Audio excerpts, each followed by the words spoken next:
Welcome to The Explainer. Today, we're tackling a really important topic: food allergies in our schools. This is something that affects millions of families, and honestly, it takes a real team effort, from parents, students, and educators, to make sure every kid is safe and ready to learn. So let's just start with a number that might actually surprise you. 1 in 13. Yeah, 1 in 13 kids in the US has a food allergy. So this isn't some rare thing, right? It's a major health issue, and it's happening in pretty much every school out there.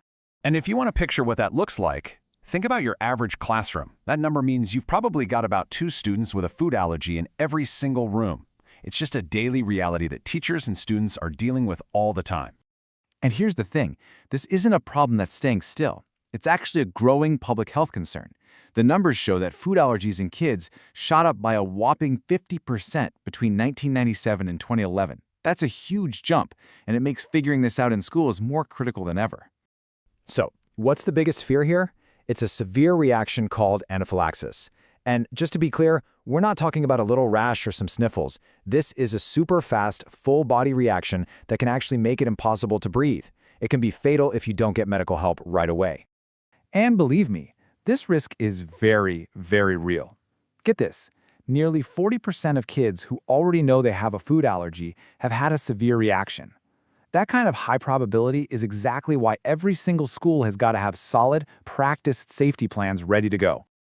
Okay, so this naturally leads to a really big question. What are schools legally required to do? Because it's not just about being nice or helpful. There are actual federal laws on the books that protect these students. Let's dig into what they are. You know, it all really boils down to this one legal question. How the law answers this one thing sets the stage for all the support a school absolutely has to provide. And the answer? It's a big, clear yes. Under federal civil rights law, a serious food allergy is considered a disability if it gets in the way of a major life activity. And let's be real, it doesn't get more major than breathing or eating. That one classification unlocks some powerful legal protections for students. So this legal protection comes from a few key places. You've got Section 504, which is the big one for creating what's called a 504 plan to keep education safe and appropriate. Then there's the ADA, the Americans with Disabilities Act, which requires schools to make reasonable changes. Even the USDA has regulations that say schools have to provide meal substitutions for free. But out of all of these, that 504 plan is usually the main tool that families and schools use. All right, so we have these laws, but what do they actually look like in practice? Let's talk about the actual documents, the real-world safety playbook that schools and families rely on day in and day out. Okay, first on the list is something called the Allergy and Anaphylaxis Emergency Care Plan, or AAEP. The easiest way to think about this is like the medical cheat sheet. It's signed by a doctor, and it lays out in no uncertain terms what a reaction looks like for that specific kid and exactly what steps to take in an emergency. And then you have the 504 plan. This is that legally binding school plan we talked about. It basically takes the medical info from the AEP and turns it into school rules. It gets super specific. We're talking about things like allergen-aware seating, strict hand-washing protocols, even mandatory staff training. The whole point is to make sure the student can be a part of everything just safely. And for some students, there might also be what's called an Individualized Healthcare Plan, or IHP. This one gets even more into the nitty-gritty of the daily nursing care that a student might need at school. So you can have all these plans on paper, right? But what really matters is how they're put into action. It really comes down to a two-pronged approach. First, doing everything you can to prevent a reaction, and second, being totally prepared to respond if one happens anyway. Prevention really starts with the basics, simple habits that are just non-negotiable. I'm talking about things like top-notch cleaning routines, teaching all the kids no sharing food or utensils, making sure everyone washes their hands with soap and water, and being super careful in the cafeteria, reading labels, preventing cross-contact, all that stuff. And a huge leap forward happened back in 2026. A new federal law, the Protecting Children with Food Allergies Act, came into play. This was big because it made allergy training mandatory for all the food service staff in schools that get federal funding for their meal programs. Yeah, this law really was a game changer.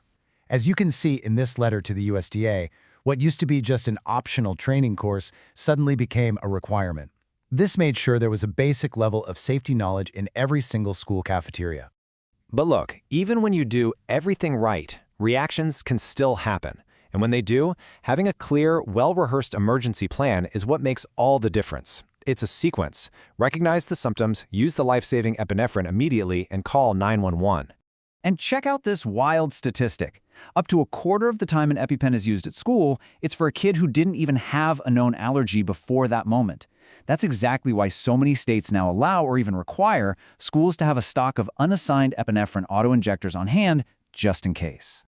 You know, dealing with food allergies well goes way beyond just policies and medicine. It's really about building a supportive school culture, a place where kids feel safe, not just physically, but emotionally too. And experts are really clear about this.